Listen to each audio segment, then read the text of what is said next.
War in Ukraine. Rare video of U.S.-supplied Ukrainian M1A1 Abrams tank in action against Russian forces in Pokrovsk direction.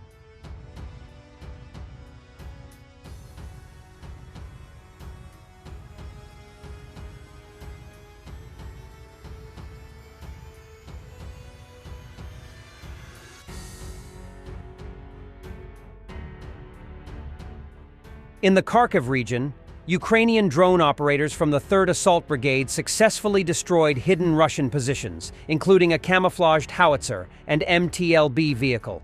Using FPV drones, they also eliminated Russian infantry hiding in buildings and bunkers, as well as a supply truck.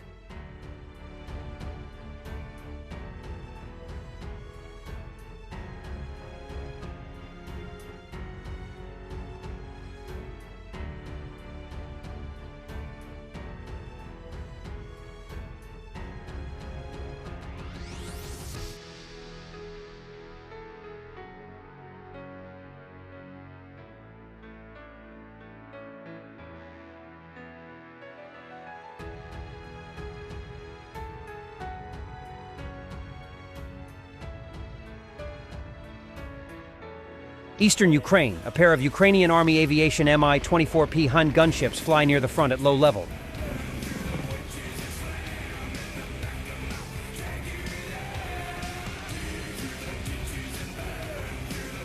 "87-year-old Russian Dmitry Grinchy, who was beaten up in a bus for allegedly speaking about PMC Wagner as killers of children, is threatened with a search and a criminal case for allegedly financing the Ukrainian army." Dmitry Grinchy said that this morning he received a phone call from an unknown person who introduced himself as an employee of a law enforcement agency. The caller threatened a search and a criminal case because allegedly payments to certain Ukrainian organizations were being made from the pensioners' passport data. The 87-year-old Moscow resident considered him a fraudster and filed a report with the police. However, the unknown person did not demand any data or money from the pensioner. On August 10th, 2024, Dmitry Grinchy was attacked in a bus in the center of Moscow for allegedly insulting the fighters of Wagner PMC. Dmitry Grinchy is the son of an enemy of the people, Pavel Grinchy, who was shot in 1937 for espionage.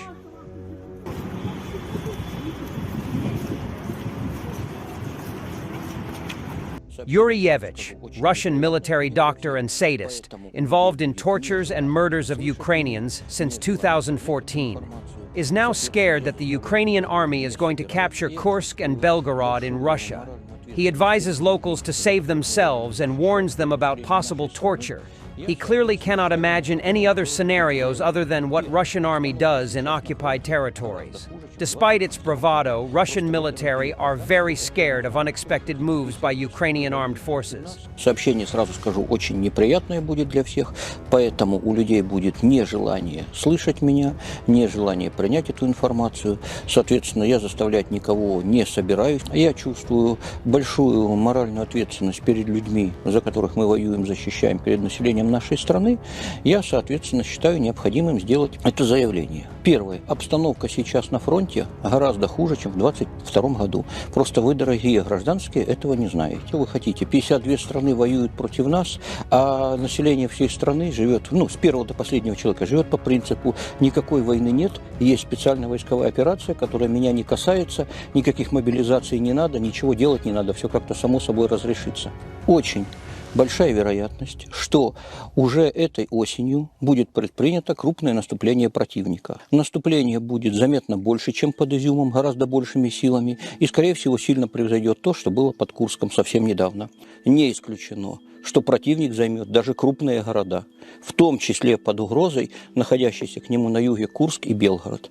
Я настоятельно рекомендую прежде всего сложить документы, деньги, все самое необходимое в одну-две большие сумки, которые вы 100% засунете в машину без проблем одним рывком. Второе, полный бак и машина в полном состоянии хорошем. И третий, ушки на макушке, с началом наступления противника на вашем участке не ждать, что все образуется, не быть уверенным, что все закончится благополучно, лучше сдернуть и подальше. Сейчас на Западе масштабное увлечение, занятие населения – это зверски замучивать, насиловать детей, а их кровь, удобренную адреналином, который выделяется у жертвы при этих мучениях, перерабатывают в наркотики и употребляют массово. Элита ихняя, но население тоже. Соответственно, какое будущее ждет детей на оккупированной территории, понятно, мужчин и женщин примерно тоже. Рынок органов в Европе сейчас расцвел с началом всех этих событий. Господи помилуй. When we saw the Ukrainian fascists in Sudzha, everyone fell into the weeds and climbed in the bushes. Of course, we were afraid of you. Ukrainian warriors talked to local residents in Russia's Kursk region. One of the women thanked the Ukrainians from the bottom of her heart. You are good people. You help us, especially our children. The Russians abandoned us, but not you. We will never forget this. Ну, а боялись? Потому что, я вам скажу, мы просто видели сюжеты по российскому телевидению, и нас и фашистами называют, и нацистами, и детей мы распинаем там, и младенцев едим, и так далее. Вот. Ну, конечно, вначале боялись. Ну, как вы думаете, если нас научили фашисты почти едут, ну, как вы думаете? Если первый раз, когда на танке или на военная техника, мы, конечно, попадали в бурьян. А ваши, конечно, все смеялись, потому что мы в кустах все лазили. Ну, как вы думаете? Конечно, мы боялись. А потом все нормально, все познакомились. Нормальные, хорошие люди, помогают нам, детям особенно. У меня вот 2 детей. Спасибо вам большое. Мы, наоборот, хотим сказать спасибо, что нас не бросает никто. Да, да. Наши бросили все русские, зато вы наши спасатели украинские. Молодцы. Никогда этого не забудем. Мы добро помним.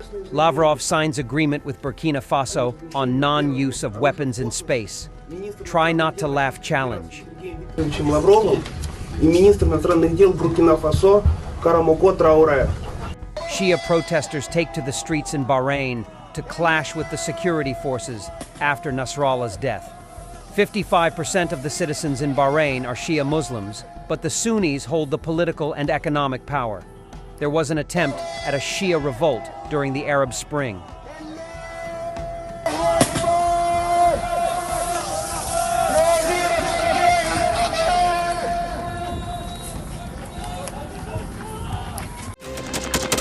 Thanks for watching, and don't forget to subscribe. Also, if you want to support Warthog Defense, please become our member and get early access to new videos, exclusive members-only videos, and become administrator in comment section.